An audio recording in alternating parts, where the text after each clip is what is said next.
इनके इस झूठे बातों से कांग्रेस डरती होगी। कांग्रेस को जैसे ही बीजेपी बताती है कि इनके इतने सारे पन्ना प्रमुख हैं, कांग्रेस कहती है हाय हाय कैसे लड़ेंगे इनसे, वो लड़ाई छोड़ के भाग जाते हैं। ये आम आदमी पार्टी है, इनके सारे पन्ने फाड़ के हवा में उड़ा देंगे और पानी की बोतलें जगह जगह कुर्सियों पे रखी नजर आती है पन्ना प्रमुखों की जगह। ढूंढना पड़ेगा कि उस पानी की बोतल में घुल तो नहीं जाते इनके पन्ना प्रमुख। तो मुझे लगता है ये सरकार कान में रुई डाल के अपने सिर में अहंकार भर के और फिर शासन चला रही है। ऐसी सरकार का विनाश निश्चित है, उसे कोई बचा नहीं सकता। जब हिसार में पन्ना प्रमुखों का सम्मेलन हो रहा था तो वहाँ पे विजेंद्र सिंह इनके एमपी के सामने इनके कार्यकर्ता ने खड़े होकर कहा कि जी ये सारी नकली भीड़ है, कोई पन्ना प्रमुख नहीं इनमें से, बसों में भर भर के लाई गई भीड़ है। अगर रैली करनी है तो सीना ठोक के हमारी तरह कहो ना कि रैली कर रहे हैं और भीड़ जुटा के दिखाओ। पन्ना प्रमुखों का नाम लेते हैं और छोटी छोटी रैलियां करके और ये बताते हैं ये तो सिर्फ हमारे पन्ना प्रमुख हैं।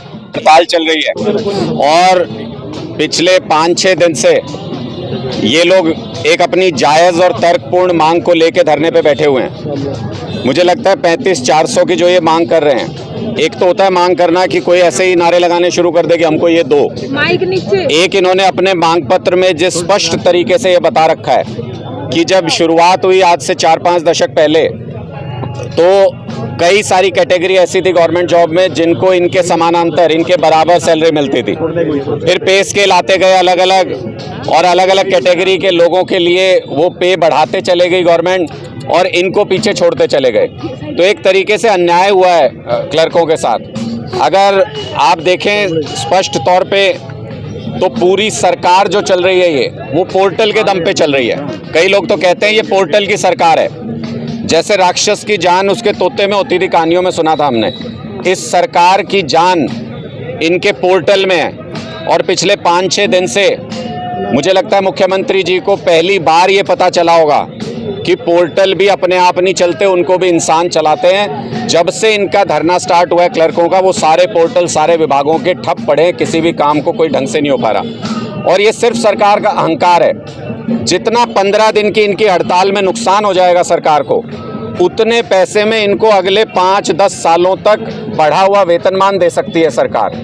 इसलिए इनकी मांग को सरकार माने, हम इनकी मांग का पुरजोर समर्थन करते हैं। और जो सरकार इनसे बातचीत नहीं कर रही है वो उनके अहंकार के सिवा कुछ भी नहीं है। सारे वर्ग सरकार से परेशान है, महिलाएं परेशान, किसान परेशान, कर्मचारी परेशान, छात्र परेशान, युवा परेशान। और अब लास्ट में हम देख रहे हैं जो क्लर्क साथी हमारे काम कर रहे हैं, सरकारी दफ्तरों को चला रहे थे, सरकार को चला रहे थे, आज वो भी परेशान है और वो भी धरने पे बैठे हैं। तो मुझे लगता है इनकी मांग बहुत जायज़ है। इनके साथ साथ आप यहाँ देखें इसी परिसर में एक दूसरा धरना चल रहा है शिक्षा को लेकर के। शिक्षा को लेकर के दूसरा धरना चल रहा है जिसमें 10 महीने हो गए इन लोगों को यहाँ पे बैठे हुए। और मांग क्या है? मांग जो चिराग योजना के तहत बच्चों का भविष्य बर्बाद करने का प्लान किया सरकार ने, जो स्कूलों के अंदर टीचर्स की कमी है, सुविधाओं की कमी है, और जो उनके खिलाफ आवाज़ उठाने पर जो कुछ शिक्षकों के खिलाफ राजद्रोह का मुकदमा दर्ज कर दिया, उसको वापस लेने की जायज़ सी मांग कर रहे हैं। तो मुझे लगता है ये सरकार कान में रुई डाल के अपने सिर में अहंकार भर के और फिर शासन चला रही है। ऐसी सरकार का विनाश निश्चित है, उसे कोई बचा नहीं सकता। भारतीय मजदूर संघ के तहत जो ये धरना चला, उसके बैनर के नीचे धरना चला हुआ है। बीजेपी की शाखा है और बीजेपी की ही शाखा धरने में प्रदर्शन कर रही है और आप आम आदमी पार्टी तरफ से समर्थन देने आए हैं। तो आरएसएस को समर्थन देने आए हैं। हम जितने भी, आपका कहने का मतलब है कि जितने भी क्लर्क काम कर रहे हैं हरियाणा सरकार में, वो सब आरएसएस के सदस्य हैं। तो भारतीय मजदूर संघ के बैनर के नीचे सर वो कोई भी संगठन अगर किसी जरूरतमंद वर्ग की मदद करने के लिए, किसानों का आंदोलन हुआ उसमें सारे संगठन साथ थे। भारतीय मजदूर संघ ने भी समर्थन किया था कि सही कह रहे हैं किसान। जब कर्मचारियों का आंदोलन होता है तब भी सारे संगठन साथ होते हैं। हमेशा पार्टी और राजनीति सब कुछ नहीं होती। आज जब क्लर्क एक जायज़ मांग को लेकर के बैठे हुए हैं, मैं तो आमंत्रित करता हूं कि यहाँ पे कांग्रेस के लोगों को भी समर्थन करना चाहिए, बीजेपी के लोगों को भी करना चाहिए।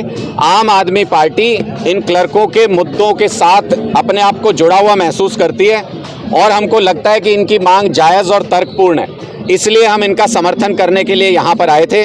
और मैं इन सभी साथियों का भी धन्यवाद करता हूं कि पूरे सम्मान के साथ इन्होंने हमारा समर्थन स्वीकार किया और इन्होंने ये कहा कि आम आदमी पार्टी जिस तरीके से हर डिस्ट्रिक्ट में जाके क्लर्कों को समर्थन दे रही है, उसके लिए ये सारे के सारे क्लर्क जो हैं वो धन्यवादी हैं। इन्होंने ये भी आश्वासन दिया कि ये अपनी मांग पर टिके हुए हैं और हमने इनको ये आश्वासन दिया है कि अगर इस सरकार में इनकी मांग नहीं भी मानी जाती, बहुत अहंकारी सरकार है, तो 1 साल बाद आम आदमी पार्टी की सरकार आ रही है, उसमें पहली कलम से इनकी मांगों को पूरा करने की हम पूरी ताकत लगाएंगे, पूरी कोशिश करेंगे। पूरा हरियाणा जलमग्न है, चारों तरफ जो कुदरती जो कहर है वो देखने को मिला है। कहाँ देखते हैं तो सरकार कैसे देखते हैं सरकार की जो जिम्मेदारी तय कैसे हो? जबकि करोड़ों रुपए जो है देखिए, मुझे लगता है वो तो सरकार की जो तैयारी है वो तो पूरी तरह से फेल है।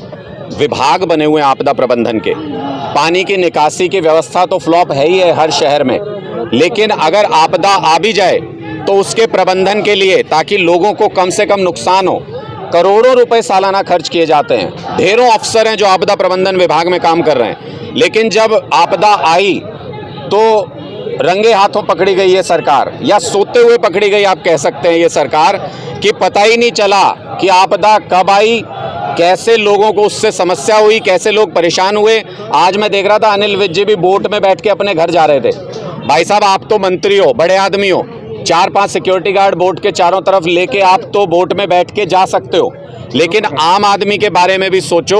उनको बोट उपलब्ध कराना तो दूर, लोगों के सामान डूब गए, लोगों की फसलें तबाह हो गई, जिन्होंने जीरी अभी लगाई थी उनकी तो सारी फसल तबाह हो गई, डूब गई। 3-4 डिस्ट्रिक्ट में बहुत नुकसान हो गया किसानों का, उसके बारे में अभी तक एक शब्द सरकार ने नहीं बोला।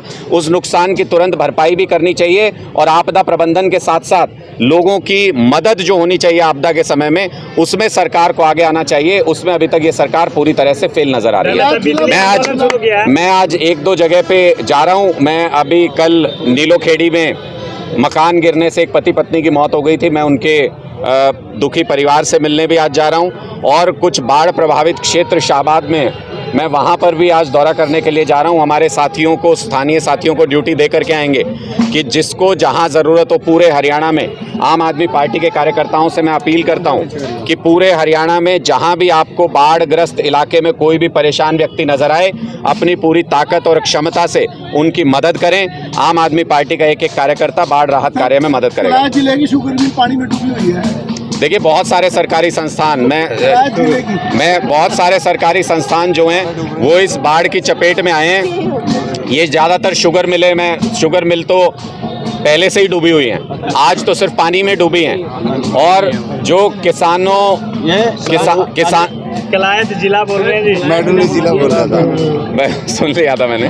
वो जिस तरीके से सरकारी तैयारी है उसको देख करके तो मुझे लगता है कि जो सारे सरकारी संस्थान हैं और जो सारे लोग हैं उनको खासी समस्या झेलनी पड़ रही है और सरकार उनकी मदद नहीं कर पा रही है। मुझे लगता है जिले का सवाल किसी अच्छे वक्त पे आप अलग तरीके से पूछते तो मैं उसकी पूरी हिमायत करता कि पूरी ताकत के साथ उसके लिए लोगों को जोर लगाना चाहिए। वो संभव है, कोई बड़ी बात नहीं। डाटा साहब, आपने कहा कि पन्ना प्रमुखों को उखाड़ कर फेंक देंगे, लेकिन कलायत में पन्ना प्रमुख सम्मेलन जो है बीजेपी की ओर से किया गया और हजारों लोगों ने जो है वहाँ पे हिस्सा लिया। देखिए, मैं कह रहा हूँ कि इनके पन्ना प्रमुख जो आए थे, अगर आपको पता हो, या तो आप माइक लेके उन्हीं के बीच में सर्वे कर लेते तो भी बीजेपी हारती। उनके बीच में पन्ना प्रमुखों की इनसे लिस्ट ले लीजिए, उस पर वोटिंग करा लीजिए तो भी बीजेपी हारेगी। ये पन्ना प्रमुख नहीं है। जब हिसार में पन्ना प्रमुखों का सम्मेलन हो रहा था तो वहाँ पे विजेंद्र सिंह इनके एमपी के सामने इनके कार्यकर्ता ने खड़े होकर कहा कि जी ये सारी नकली भीड़ है, कोई पन्ना प्रमुख नहीं इनमें से, बसों में भर भर के लाई गई भीड़ है। अगर रैली करनी है तो सीना ठोक के हमारी तरह कहो ना कि रैली कर रहे हैं और भीड़ जुटा के दिखाओ। पन्ना प्रमुखों का नाम लेते हैं और छोटी छोटी रैलियां करके और ये बताते हैं ये तो सिर्फ हमारे पन्ना प्रमुख हैं। इनके इस झूठे बातों से कांग्रेस डरती होगी। कांग्रेस को जैसे ही बीजेपी बताती है कि इनके इतने सारे पन्ना प्रमुख हैं, कांग्रेस कहती है हाय हाय कैसे लड़ेंगे इनसे, वो लड़ाई छोड़ के भाग जाते हैं। ये आम आदमी पार्टी है, इनके सारे पन्ने फाड़ के हवा में उड़ा देंगे और पानी की बोतलें जगह जगह कुर्सियों पे रखी नजर आती है पन्ना प्रमुखों की जगह। ढूंढना पड़ेगा कि उस पानी की बोतल में घुल तो नहीं जाते इनके पन्ना प्रमुख। तो इनके पन्ना प्रमुख सिर्फ दिखावा है, शगुफा है। आम आदमी पार्टी का संगठन जब जमीन पर गांव-गांव में बनेगा तो ये कहीं पर भी नजर नहीं आएंगे। बिजली आंदोलन के बारे में कुछ साथी सवाल कर रहे हैं। मुझे लगता है कि वो एक ऐसी ज़रूरत और एक ऐसी पहल है हरियाणा राज्य के लिए जिसकी आज लोगों को ज़रूरत है। महंगी बिजली ले रहे हैं हम लोग, सारे हरियाणा में महंगी बिजली मिल रही है, फिर भी कट लग रहे हैं जगह जगह पे। किसानों को फसल के लिए भी बिजली नहीं मिल रही थी। अब ये बरसात हुई तो इसमें आपदा की वजह से और कई जगह पे, मैंने इसीलिए कहा आपदा प्रबंधन बहुत ज़रूरी है। ये तैयारी सरकार की पहले से होनी चाहिए। कई जगह पे मोबाइल नेटवर्क ठप हो गया है, कई जगह पे बिजली की व्यवस्था ठप हो गई है। लोग अपने गांव छोड़ के बाहर निकल रहे हैं क्योंकि गांव में पानी भी भरा हुआ है और बिजली भी नहीं है और खाने पीने का इंतज़ाम भी नहीं है।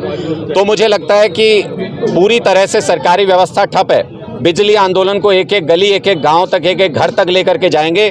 हमारे कार्यकर्ता पूरे प्रदेश में उस पर काम करना आरंभ कर दिया है। अभी 2-4 दिन जब तक ये बाढ़ की स्थिति है, हमारे सारे कार्यकर्ता लोगों की मदद में लगे हुए हैं। उसके बाद इस आंदोलन को पूरी ताकत से आगे बढ़ाएंगे। जिलाध्यक्ष किसे बनाओगे?